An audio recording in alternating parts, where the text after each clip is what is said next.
Hello, students. Welcome to Unit 1 of this course. Let us begin this unit by discussing a very famous tragedy by Shakespeare, which is also the first text in this unit. This is Hamlet, Prince of Denmark. Let us begin by first having a look at the list of characters in this play. The first is, of course, Hamlet. He is the Prince of Denmark and also the very famous protagonist of this play. Claudius, King of Denmark, is the second character. He is Hamlet's uncle and stepfather. Then Gertrude, she is the queen consort, Hamlet's mother, King Hamlet's widow, King Claudius's wife. Then there is also a ghost spirit of the late King Hamlet, which makes an appearance during the course of the play.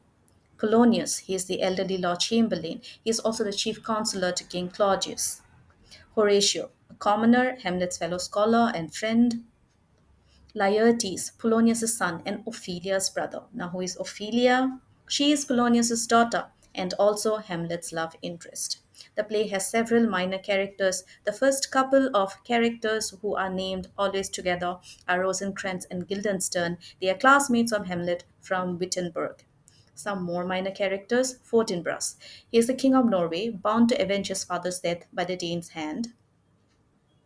Osric, umpire of the fencing match between Hamlet and Laertes.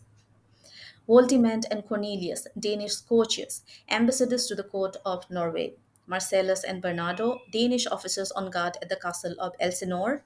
Francisco, a Danish soldier on guard at the castle of Elsinore. Reynaldo, a young man dispatched by Polonius to Paris to watch and report on Laertes. And finally, two clowns, also referred to as grave diggers. They are two rustics who dig Ophelia's grave. Let us have a look at a very quick plot summary. The ghost of the King of Denmark tells his son Hamlet to avenge his mother by killing the new king, Hamlet's uncle.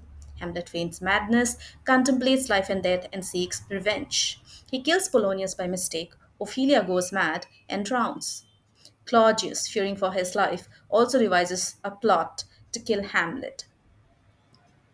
The play ends with a duel, during which the king, queen, Hamlet's opponent Laertes, and Hamlet himself are all killed. Let us look at the major themes in this play at this point. The first is the theme of revenge. Now, there are two young men bent on avenging their father's death in this play, Hamlet and Laertes. They are both on the same mission, and while Hamlet is pondering his approach to the problem, Laertes is hot on his heels, determined to kill him as Hamlet has killed his father, Polonius. This is therefore a double revenge story. The second theme is the theme of action versus inaction. Now, Shakespeare very cleverly examines the practice of revenge by having two entirely different approaches to it, the hot headed abandon of Laertes and the philosophical, cautious approach by Hamlet. The two strands run parallel, invoking comparisons, each one throwing light on the other, until the young men's duel and both their deaths. The revenge theme feeds into the religious element of the play, as Hamlet is conflicted by his Christian aversion to killing someone and his duty to avenge his father's death, whereas it is not a consideration for Laertes, whose duty is clear to him and he acts on it immediately. The third theme is the theme of corruption.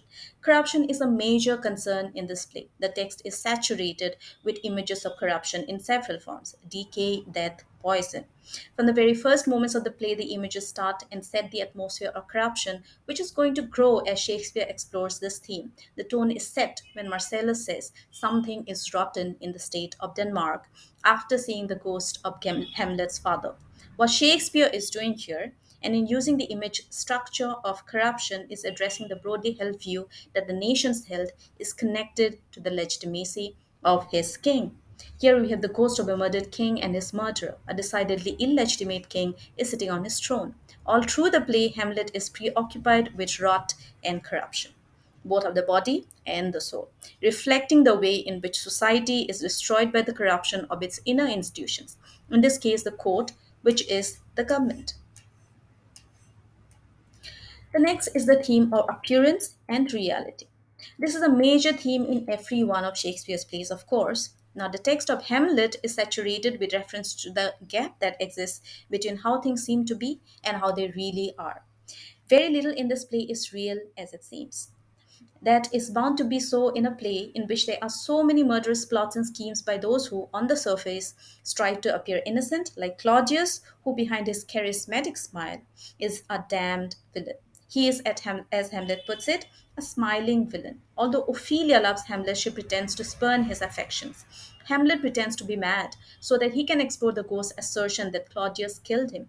All the characters, in one way or another, are hiding their true intentions.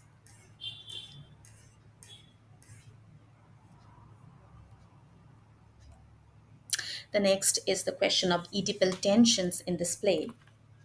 Freudian critics notice that Hamlet is in the classic Oedipus situation. He is paralyzed in trying to move against Claudius because Claudius has fulfilled Hamlet's own Oedipal desires by killing his father and marrying his mother. Freud himself linked Hamlet's hesitation to avenge his father, his pangs of conscience, his hostility to Ophelia, the sexual disgust expressed to Gertrude, and his final destruction to the Oedipus complex. So, this was a discussion of the play. In short, we end here. Thank you.